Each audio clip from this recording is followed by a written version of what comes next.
Nah, saya lanjutkan.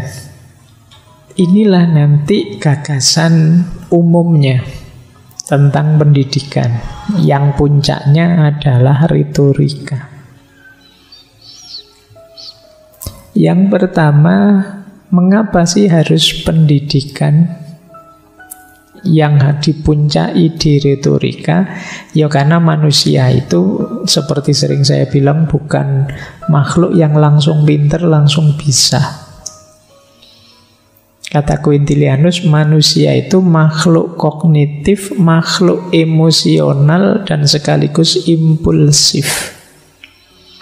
Kalau kognitif oke, tapi yang sering jadi masalah, manusia juga emosional dan impulsif. Emosional itu sering dikendalikan oleh emosi, impulsif itu sering bergerak begitu saja, terdorong kebutuhan, keinginan tanpa mikir. Dan itu kita kan sering begitu. Kalau sudah ingin apa-apa, butuh apa-apa, kita itu cenderung kurang serius berpikir karena target kita adalah keinginan kita terpenuhi. Karena mengejar nilai tinggi, terus kalian ala pak nyontek-nyontek dikit tidak apa-apalah. Yang penting nilainya tinggi.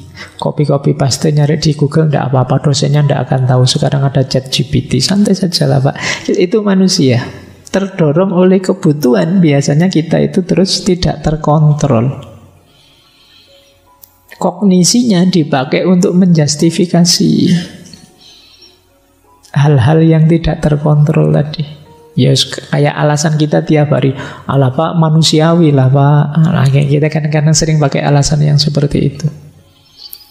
Manusiawi, wajar lah pak. Yo hidup ini memang seperti itu loh pak. Kadang naik, kadang turun. Kita sering sekali pakai alasan-alasan ini untuk menjustifikasi kekurangan kita. Oleh karena itu kata Quintilianus, karena manusia itu yo kognitif, yo emosional, yo kompulsif, kalau bisa kognisinya yang nuntun emosi dan dorongan jiwa tadi. Akalnya harus menang. Jadi pikirannya harus yang mengontrol, bukan emosinya.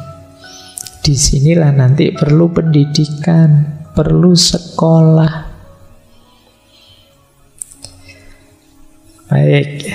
Nah, oleh karena itu manusia perlu belajar. Disitulah nanti asumsi kedua, manusia sebagai makhluk yang belajar. Kalau di Quintilianus lebih menyarankan belajar itu ya siswa itu diajari berpikir. Tidak sekedar dimasuki materi-materi. Karena tadi tujuannya pikiran bisa jadi kendali diri, berarti penting untuk melatih berpikir sejak kecil.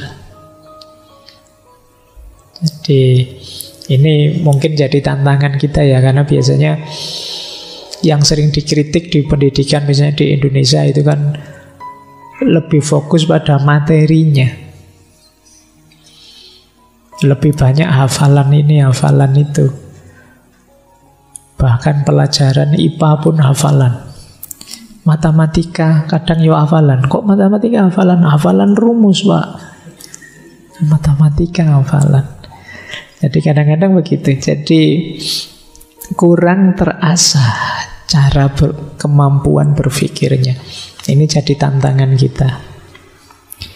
Baik, jadi karena kita makhluk berpikir, sementara kita ini isinya banyak potensi, kita perlu belajar. Terus ditambahi lagi lingkungan. Selain dilatih berpikir, kita ciptakan lingkungan yang kondusif agar dia juga terpengaruh hal-hal yang baik dari lingkungannya. Nah ini kemarin kita bahas banyak itu di sesi pendidikan untuk anak-anak. Ternyata sejak eranya Quintilianus sebenarnya hal-hal kayak gini sudah disadari. Tidak hanya belakangan, meskipun kemarin kita belajar tokoh-tokoh kontemporer, Montessori dan lain sebagainya. Baik. Terus nanti sekolah itu menurut Quintilianus diawali dari SD. Zaman itu kalau SD namanya ludus. Ini bahasa Latin. Ya Romawi kan Latin. Ludus itu sekolah dasar. Boleh nanti kalau kalian bikin sekolah dasar pakai nama ludus.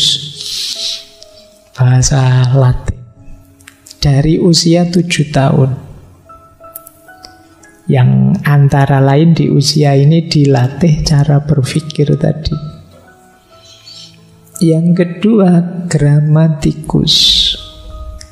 Gramatikus ini ya grammatical, kemampuan berbahasa.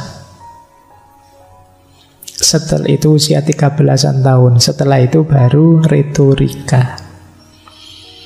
Nah, ini menurut saya menarik karena logika bahasa itu akan jadi kunci dalam kita belajar mengembangkan diri di dunia ilmu. Kalau kita kuat di bahasa, ya kita akan mudah menjelajah kemana-mana.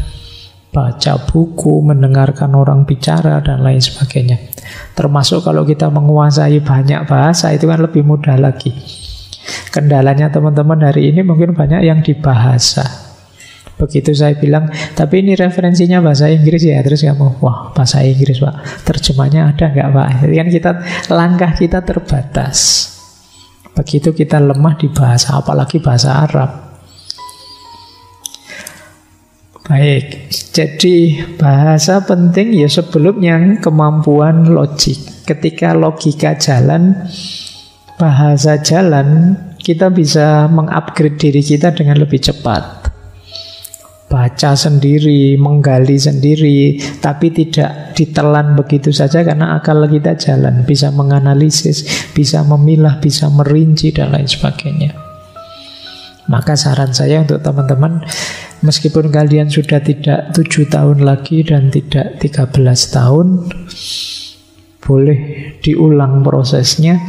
Latihan berpikir logis, dan yang kedua, kuatkan di bahasa.